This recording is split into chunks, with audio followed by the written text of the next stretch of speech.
Welcome to the deep dive. So today we are taking a closer look at something that honestly we all do every single day, which is talking about the past. Yeah, exactly. And specifically, we're pulling from Unit 1 of your Grade 12 Get Involved textbook.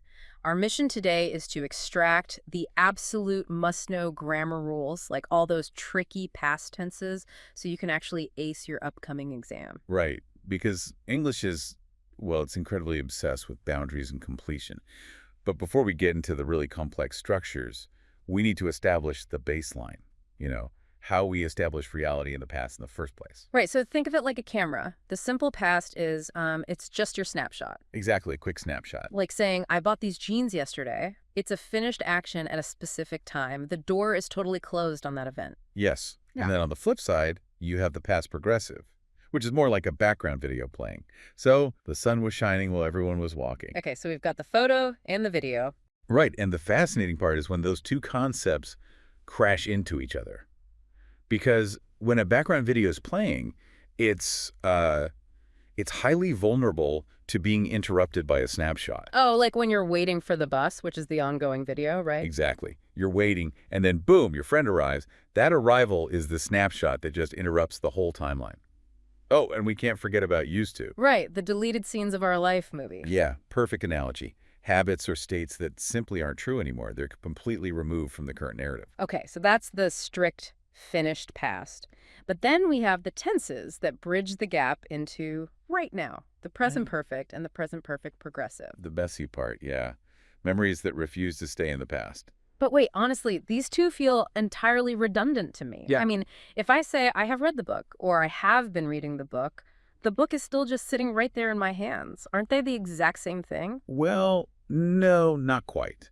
Because one gives you the trophy and the other gives you the sweat. Okay, I like that. The trophy and the sweat. English makes this really strict psychological distinction between a result and a process. Yeah. The present perfect, like I have written the essay, demands that the listener focus on the finished product. Right, the result. But the progressive version, Ellen has been practicing all morning, well, that forces the focus onto the duration, the unfinished effort itself. Got it. So for the exam, you really want to hunt for architectural blueprints, basically. Words like for and since. Absolutely. Those clue words dictate exactly which tense structure the sentence requires. Because they legally mandate a focus on duration, so you know it's progressive. Exactly. So we've connected the past to the present. But what happens when you're already telling a story in the past and you realize you forgot a crucial detail that happened before the events you're describing? You have to hit the linguistic rewind button, which is the past perfect. Yes, the ultimate time travel tense. It signals that you are hitting pause on the main timeline to give them the prequel. Like, the movie had already started when we arrived. Oh, right. And then if you add the past perfect progressive to that rewind, you're injecting like duration or cause and effect into that prequel. Spot on. So Yeah. his clothes were covered in paint because he had been painting all day. The grammar literally explains the visual evidence of that specific past moment. Wait, I have a question about that, actually.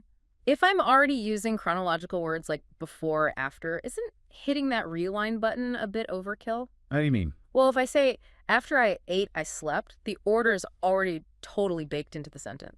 Yeah, that's a really good point. And your textbook actually agrees with you there. Oh, really? Awesome. Yeah, if the sequence is completely obvious, like with before or after, the simple past often works perfectly fine. The boundary is drawn clearly enough. Okay, phew, less work. But, and this is a big speed party, but for the exam, the past perfect is strictly mandatory when you use phrases like by the time. Because it forces a specific chronological hierarchy. Exactly. The simple past just can't handle that structure. Okay, so to summarize the ultimate exam tip here, always look for those time markers in the test questions. Yes, words like already, by the time, or since. They aren't just filler words. They give away the required tense. Find the marker, and you find the tense. It really is all about how we categorize reality. It makes you wonder, actually. Since English requires so many specific, distinct structures to describe past events, differentiating between a continuous state or an interrupting action, Right, or a result that touches the present. does the grammar we use actually alter how we internally experience and categorize our own memories? Does picking the tense change the memory itself? That is a wild thought. Are we actively deciding if our memory is a snapshot, a deleted scene, or an ongoing video every single time we open our mouths? It's definitely something for you to ponder while you review those rules. Absolutely. Good luck on the exam.